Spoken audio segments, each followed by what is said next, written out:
Fala galera, mais uma vez eu, Alexandre Magalhães, na resenha com Magalhães, para falar dos times do futebol brasileiro e dos campeonatos que estão em curso. Começou nesta terça-feira, dia 28 de novembro de 2023, a 36ª rodada. Porradaria à vera na luta contra o rebaixamento. Na espreita, olhando de rabo de olho, esperando o que ia acontecer, Bahia e Santos só olhando. Vasco e Corinthians se enfrentam em São Januário, lotado. A derrota para um ou para o outro seria horrorosa, horroroso o resultado. O empate seria muito ruim para ambos. Se enfrentaram num jogo de várias nuances, de vários momentos. E o Timão, depois de ter tomado uma sonora goleada do Bahia, e o Vasco, que vinha, de uma sequência sem derrota, é derrotado em casa por 4-2 para o Timão. E a gente vai ver aí a configuração, como é que ficou na classificação de Corinthians e Vasco. E na boa, eu acho que praticamente o Timão respira aliviado contra o rebaixamento. E o Vasco fica numa situação muito complicada. Vai ter que secar e muito o tricolor baiano, para o tricolor baiano não ganhar. O tricolor paulista que vai jogar contra o Bahia, fora de casa, vai ter que ajudar o Vasco. São Paulo vai ter que ganhar do Bahia para o Vasco não entrar na zona de rebaixamento. Porque se empatar, o Bahia sai da zona de rebaixamento e o Machão da Gama entra. Complicada a situação, mais uma vez, do Vasco. Eu vi até uma frase, que muita gente falando, poxa, o Vasco já foi motivo de zoação, agora o Vasco está sendo motivo de pena. Cara, eu acho que é um pouco de exagero, mas não sei se está completamente errado, não. Não sei se essa frase está completamente errada, não. Então é sobre esse jogo, Vasco da Gama 2, Corinthians 4, que a gente vai falar nesse momento, falar também da classificação e do próximo jogo de cada um e das probabilidades, agora faltando 6 pontos em disputa. Então eu peço a você, meu amigo torcedor do Machão da Gama e meu amigo torcedor do Timão, eu peço que você curta, compartilhe, inscreva-se no canal, dê o seu like, ative a notificação, coloque seus comentários. Entre no nosso WhatsApp, que está aqui embaixo da descrição do canal. Você vai lá do seu nome, o time que você torce, que eu coloco você no grupo do seu time, só para lembrar, para falar de futebol, não é para falar de política nem de religião. E se você quiser ajudar o canal a crescer, você pode ajudar através do Pix, que é o número do nosso WhatsApp. Você pode ajudar através do Superchat, quando estiver fazendo lives. E você pode ajudar através do clube de membro do canal Resenha com Magalhães, aqui embaixo de azul. E agora você pode ajudar através do Valeu, que é esse coração com cifrão que está do lado do compartilhar, beleza? E mais uma coisa, não deixe de se inscrever no canal, porque mais da metade da galera que acompanha o canal não é inscrito. Então dê essa moral pro canal e inscreva-se no canal, beleza? Então vamos lá, cara. Vamos aqui logo para o par de baixo da tabela para ver a classificação. Bom, com a vitória, o Corinthians sobe. É o primeiro jogo da rodada. Para a 11ª colocação com 47 pontos. Mas muito mais importante se é 11º, 12º, 13º, é a diferença que o Corinthians tem para o 17º colocado. Bom, no ruim, o 17º colocado vai ser o Vasco da Gama com 42. No ruim, é o Vasco da Gama. E o Corinthians está a 5 pontos do Vasco da Gama. Ou seja, na próxima rodada, o Corinthians pode matematicamente se livrar. Ou, se o Bahia perde o jogo, praticamente o Corinthians vai estar livre, porque o Corinthians vai ficar com 47 pontos, o Bahia com 41, diferença de 6.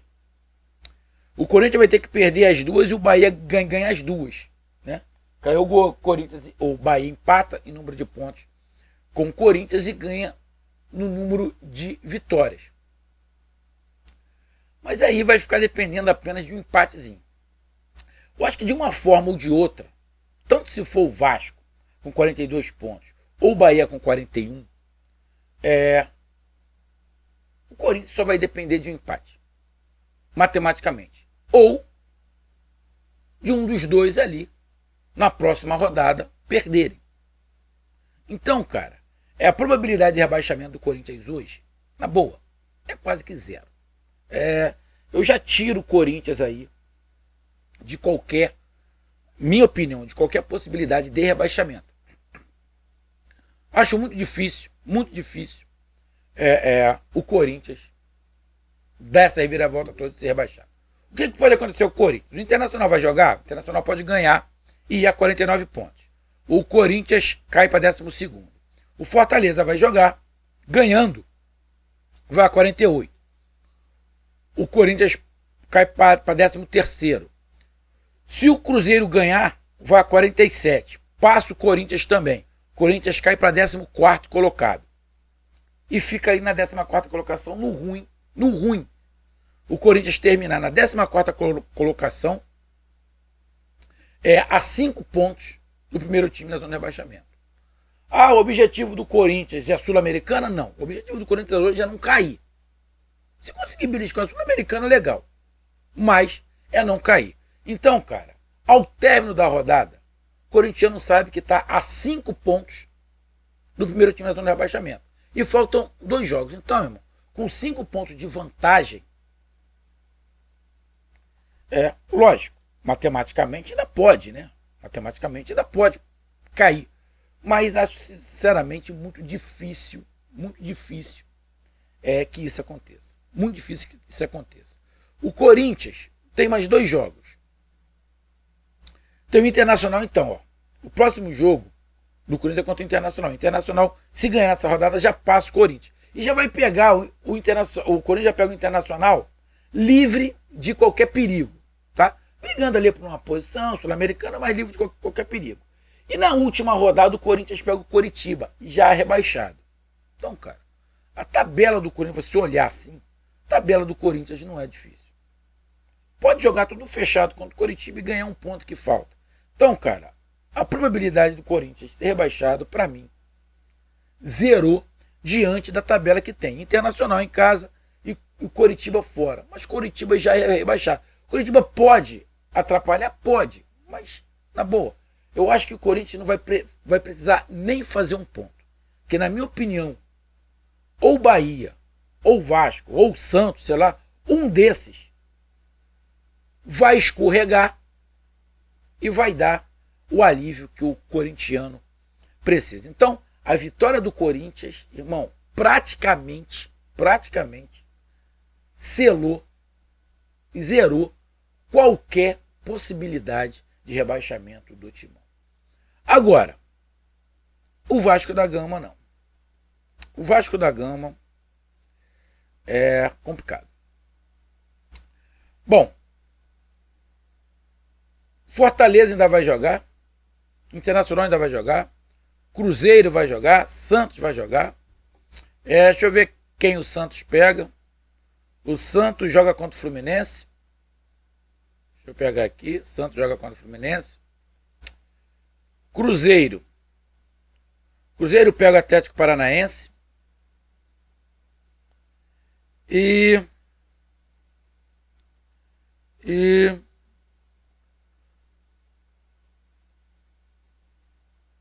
o Fortaleza pega o Bragantino. Bom. E o Bahia joga contra o São Paulo. Bom.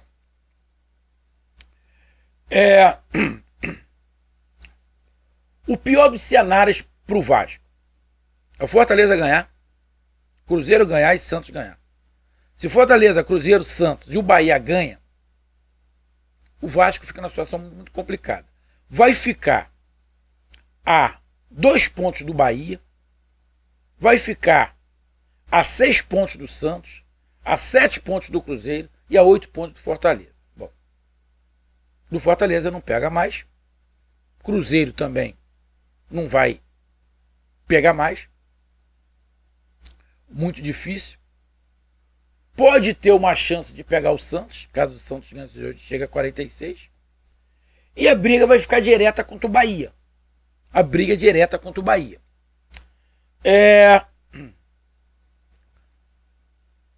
Se o Bahia ganhar, o Bahia vai a 44 pontos e passa o Vasco.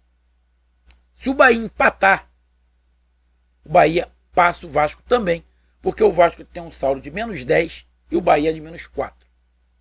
Então, o empate do Bahia hoje coloca o Vasco da Gama na zona de rebaixamento. E o Vasco da Gama tem 2 jogos complicadíssimos. Grêmio na próxima rodada e o Bragantino na última rodada em casa. Pega o Grêmio lá, brigando por Libertadores direto. Então o Grêmio não vai dar mole pro Vasco. E pega o Bragantino, também brigando justamente contra o Grêmio. O Bragantino e o Grêmio estão duelando ali. Então, irmão, a probabilidade do Vasco fazer os pontos que precisa para sair do rebaixamento, caso entre, cara, a probabilidade é muito baixa. É muito baixa. E eu te digo, o Vasco, para não cair, ele vai ter que ganhar uma, empatar outra e contar com alguns resultados. Essa é a minha opinião. O Vasco, para não cair, vai ter que ganhar uma, empatar outra e contar com alguns resultados. Um desses resultados é o Bahia perder nessa rodada. Que aí o Vasco vai para o jogo contra o Grêmio fora da zona de rebaixamento e fica uma pressão maior em cima do Bahia. Porém, vamos aqui, amigo torcedor, os confrontos diretos. O Bahia, depois de pegar o São Paulo, tem o América Mineiro fora e o Atlético Mineiro. Bom, o Atlético Mineiro em casa é uma parada mais indigesta que o Atlético Mineiro com certeza vai estar brigando por posição. Então a tendência é não contar, o Bahia não contar com esse ponto do Atlético Mineiro. Mas o Bahia pode contar com um ponto em cima do América Mineiro. Em cima do América Mineiro. E aí? Se o Bahia empata hoje, empata em número de pontos com o Vasco, fica na frente, e na próxima rodada o Bahia ganha do América Mineiro, vai a 45. O Vasco vai ser obrigado a ganhar do Grêmio. Ganha do Grêmio. Também vai a 45, mas o Bahia continua na frente. E aí na última rodada é a porradaria. O Vasco joga em casa contra o Bragantino e o Bahia contra o Atlético Mineiro. A situação do Vasco é delicada. E o Santos, que está ali na frente? O Vasco tem que torcer para o Santos também perder, né? Nessa rodada. O Santos pega o Fluminense. Tá? Pode perder? Pode. O time do Fluminense é um bom time. E depois o Santos tem o Atlético Paranaense e o Fortaleza. Na minha opinião, a tabela do Vasco é mais difícil que a do Santos também. O Atlético Paranaense não vejo mais com nenhuma chance de Libertadores. Então, o Atlético Paranaense sabe que vai estar na Sul-Americana. Não tem mais chance de Libertadores. E o Fortaleza também não tem chance de Libertadores. É Sul-Americana. Então, são 2 times que estão... O Fortaleza está até ainda brigando com o rebaixamento. Mas acredito que quando joga contra o Santos esteja livre. Então, cara, o Vasco pega 2 times brigando lá em cima por Libertadores e título. Então, a missão do Vasco é muito ingrata. Muito ingrata. Essa derrota pro Corinthians, cara, leva o torcedor ao desespero. Situação complicada. Tem que torcer para Santos e Bahia não ganhar, para a situação dar uma melhoradinha. Dar uma melhoradinha. Porque a tabela do Vasco é difícil. Muito difícil. Muito difícil. Até pelo futebol que não vem jogando. E o jogo em si? Bom, o Vasco da Gama abre o placar com 3 minutos, vai com toda a pressão para dentro, faz logo um gol. de cara, abre o placar. 3 minutos de jogo, 1-0. Coloca aquela pressãozinha, Corinthians sente a porrada, tomou 5-1 e toma um gol com 3 minutos, bate um certo desespero, mas daqui a pouco o Corinthians vai botando a bola no chão, começa a trabalhar a bola, o Vasco recua, o Corinthians começa a trabalhar a bola jogada dentro da área, gol de cabeça do Ângelo Romero. Vou tomar gol de cabeça do Romero, puta que pariu, arrego. Corinthians empata. Corinthians dá uma recuada, Vasco volta a tocar a bola, volta a ser perigoso, volta a comandar o jogo. Pum! Veguete vai lá e bum, faz 2-1, o Vasco melhor. O Vasco começou melhor, depois deu uma caída, o Corinthians melhorou, empatou, recuou a lá Mano Menezes, o Vasco melhorou, foi lá e faz o 2-1. Vasco faz 2-1 na metade mais ou menos ali do primeiro tempo, começa a dar uma recuada, o Corinthians começa a dominar de novo o jogo, domina as ações, começa a tocar a bola, começa a criar uma ou outra situação ali e termina o primeiro tempo, o Corinthians melhor, mas perdendo. Então, começou o Vasco melhor, fez o gol, Corinthians melhorou, empatou, depois o Vasco retomou de novo o domínio do jogo, fez 2-1 e no final do primeiro tempo o Corinthians retoma a condição do jogo, mas não consegue empatar. Bom, vamos pro segundo tempo. Tem algumas mudanças ali nos times. Deixa eu até dar uma olhadinha aqui. O Vasco tenta colocar uma pressão, mas logo começa a recuar, vai colocando a bunda agarrado na trave. O Corinthians vai tocando, vai girando a bola de um lado para o outro, gira para lá, gira para cá, vai colocando alguns garotos, né? Joga a bola dentro da área. Não, na verdade, não, cara. A verdade acho que não. A verdade o gol foi no primeiro tempo. O Corinthians empatou no primeiro tempo, acho que aos 45. Se eu não estiver enganado. Eu acho que foi no final, Deixa eu dar uma lembrada aqui. Eu acho que virou 2-2. Que eu estava vendo o jogo pelo celular. Foi outro gol de cabeça. Primeiro, porque o gol de fora da área do garoto já foi no segundo tempo. E o quarto gol também no segundo tempo, nos acréscimos. Agora o gol do Romero, eu tô tentando lembrar aqui o lado que foi o gol.